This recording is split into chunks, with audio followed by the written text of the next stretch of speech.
Saraswati, the goddess of music, inspiration, wisdom, knowledge.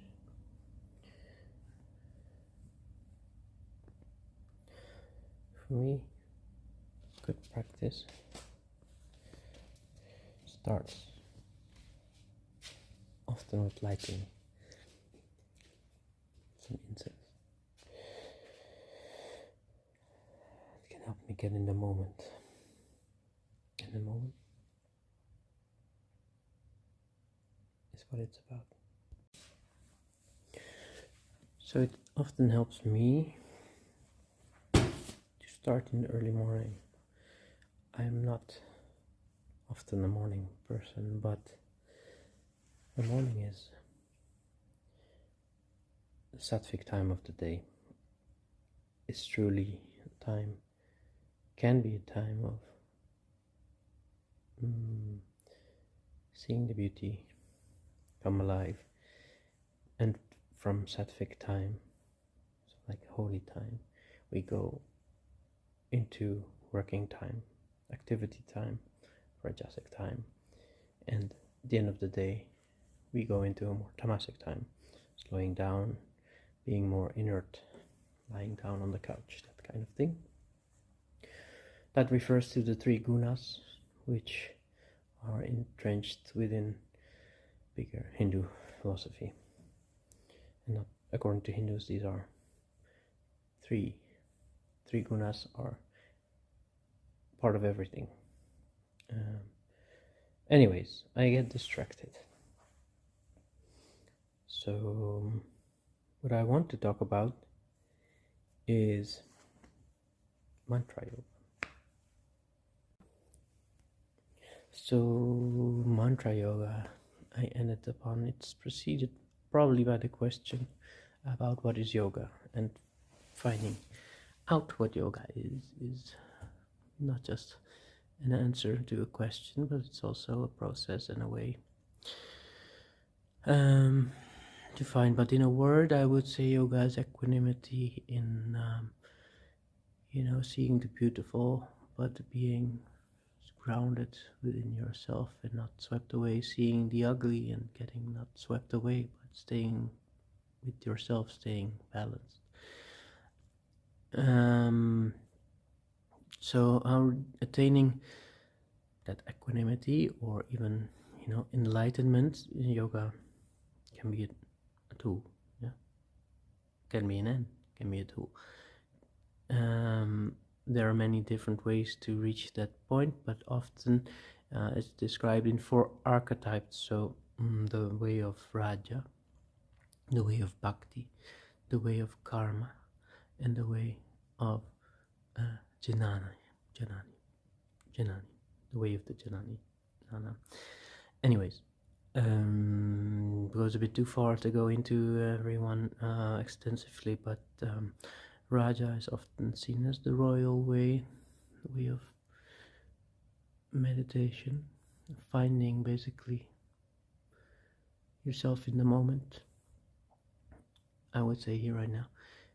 Bhakti is about devotion, about finding yourself in God, in the divinity, in basically your self-sacrifice and love for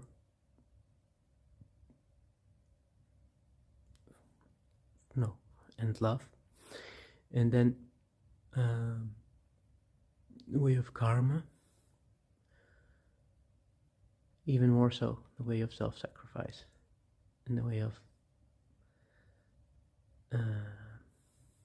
bhakti is the way of love, and karma is the way of self-sacrifice. So basically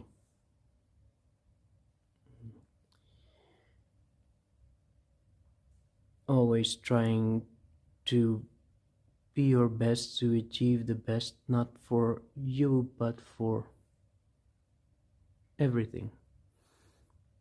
Maybe in realizing that everything is consciousness, right? It's not meant to be a whole expose on that. So the way of the Janani is the way of self-discovery, finding yourself in the moment.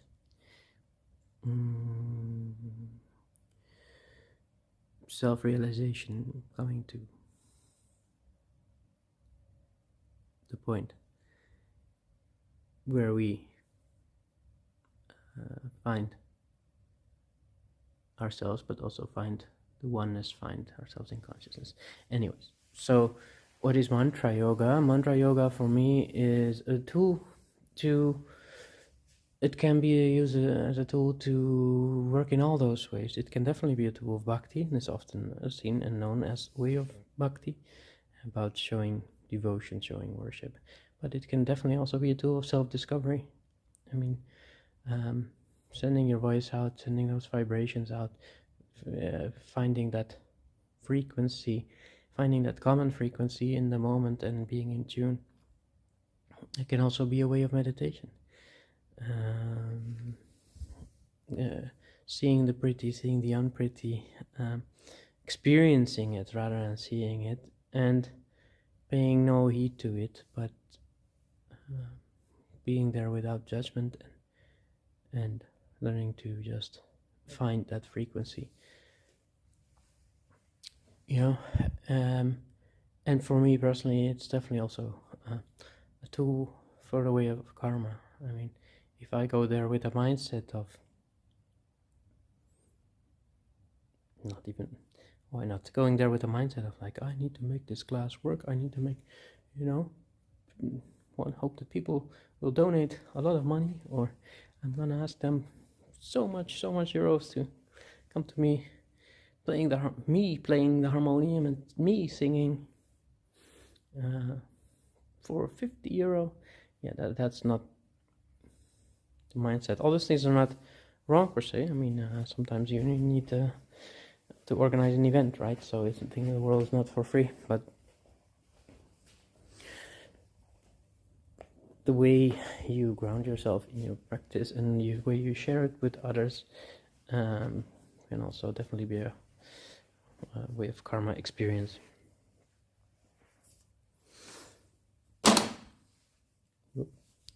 So yeah, and I think most importantly for me, it's also a tool to recenter myself. I've been very busy with work things lately, flying around the world basically, deadlines, and being present at conferences and talks, and having to talk about all kinds of things that are not like this, but just more about technical details. It can be very tiring, and I notice if I don't do any practice, I slowly feel more and more, I was going to say detached, but that's probably not the right word, detachment. But I feel like I'm losing that groundedness, losing that frequency. And this, with the right mindset of just doing it, helps me get back there. And it can also help you or me get in tune with others. Just singing together, being present with each other, finding that frequency together is such a beautiful practice. And trying to, or observing yourself, thinking like, oh, I should hit that note, oh, the other one didn't hit that note, maybe I should, is a beautiful way of also seeing yourself and finding maybe peace with yourself and others. But it's a process. Yeah, it can also be like overly focusing on that, or maybe being too hard for yourself or others, which is completely human. But the moment you notice it is also the moment you can work with that and make you feel better about yourself and others. Yeah, or even just realize that you were not 100% present in that moment. Okay, I'm gonna play one this morning. So why am I saying all this? I don't know. I just woke up and I felt this basically words come to me. This wanting, because I've been, as I said, I've been sitting still on this end for a couple of weeks. My last communal practices were the beginning of March. So alright, just gonna play a bit, and maybe something nice comes out. It's better with other people around. But I have something even better than people. It's Jean-Luc. Okay.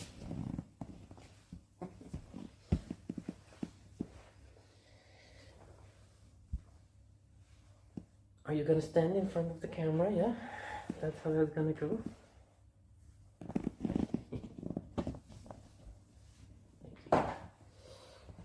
And I was gonna play a certain mantra, but then I found this paper. So papers in mantra practice, it can help you get into it. Yeah? You have to learn some way. And when I have people and they often ask me for, can you have the words of the mantra written down or some way, shape or form? And while that is a good way to learn, and I would encourage people to learn, there's also a moment to get rid of the paper, because the paper will take you away from the moment.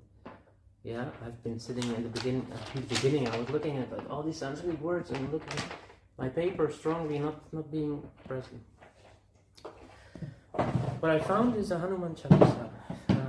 This is a Nina Rao version. Nina Rao is also known from herself, but also I know her from her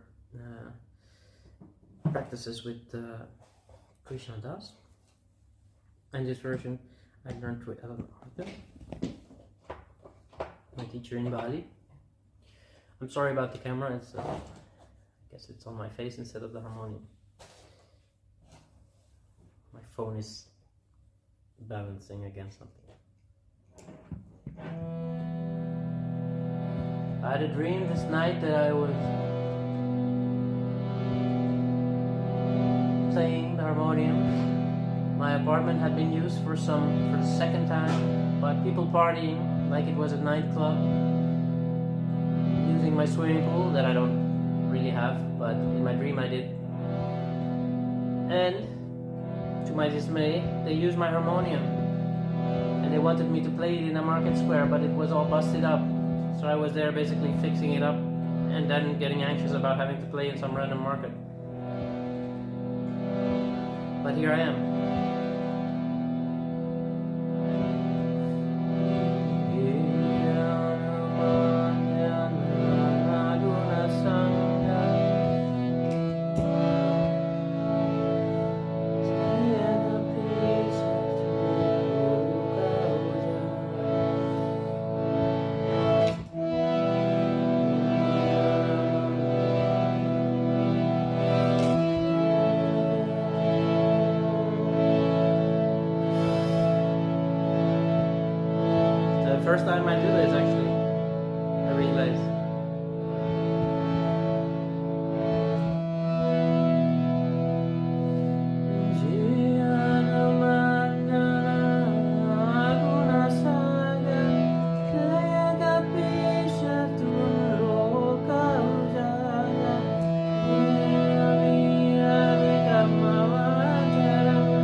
I'm trying to find it. Let's go back to this.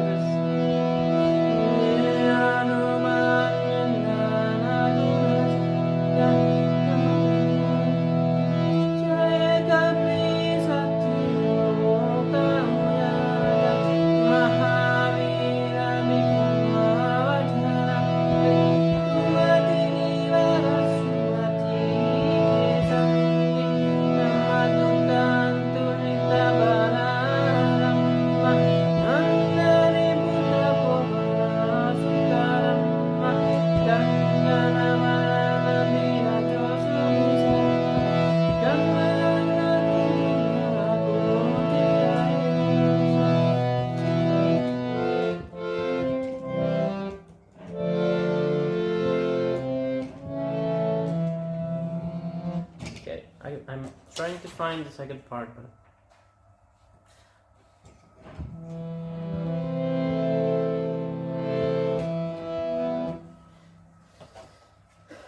let's do the one where I woke up with. That one.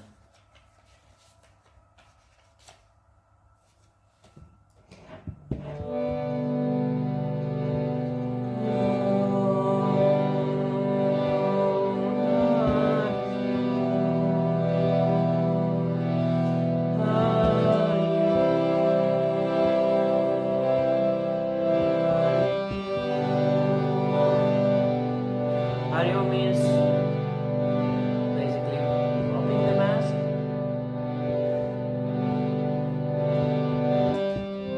Seeing the illusion that is pervasive in our life and taking off the mask.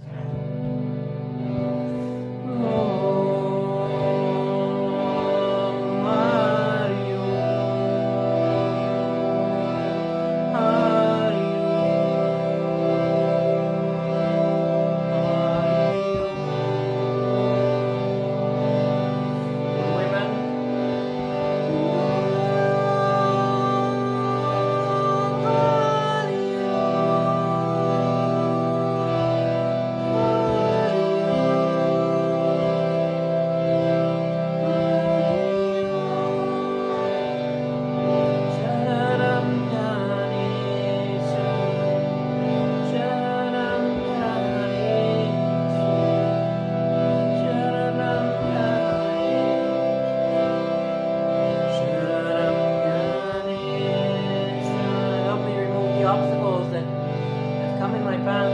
Thank you. Oh Ganesh, I bow to you. Ganesh, I bow to you.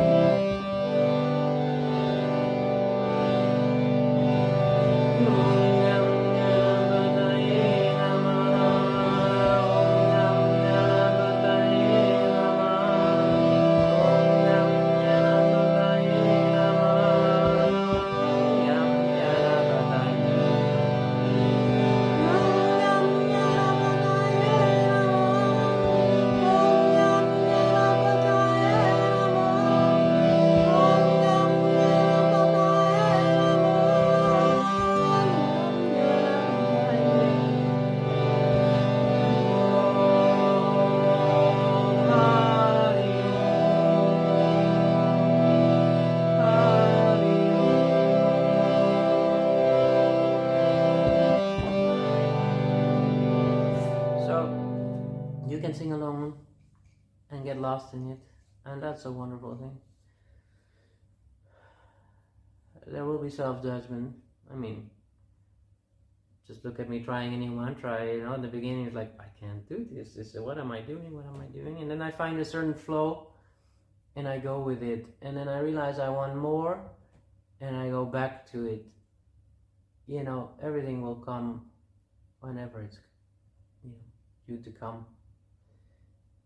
In a way that it's supposed to come, and I trust that one day I'll play that song. But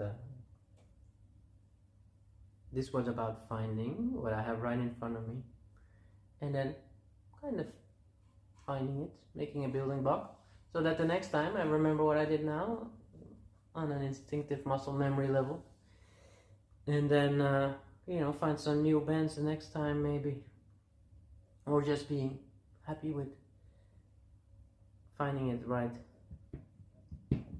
And mantra will tell you, it will tell you. And it's not about right or wrong, but it will tell you when you're in frequency. Yeah. And then the second mantra, I've played it a dozen times, and now more than a dozen times, by the way. But it's always different. Do I do it in a higher voice? Do I want to do it in a lower voice? There's always this pull to do it in the octave up. But it's teaching me also that patience is good. Yeah. A movie doesn't start right at the peak of the movie. A Hatha yoga class doesn't start with the peak pose. You need to get there, and I have to remind myself that is about all those things. Okay, this was, I guess, I'm making it up as I go, but mantra yoga with me this morning in April. Goodbye.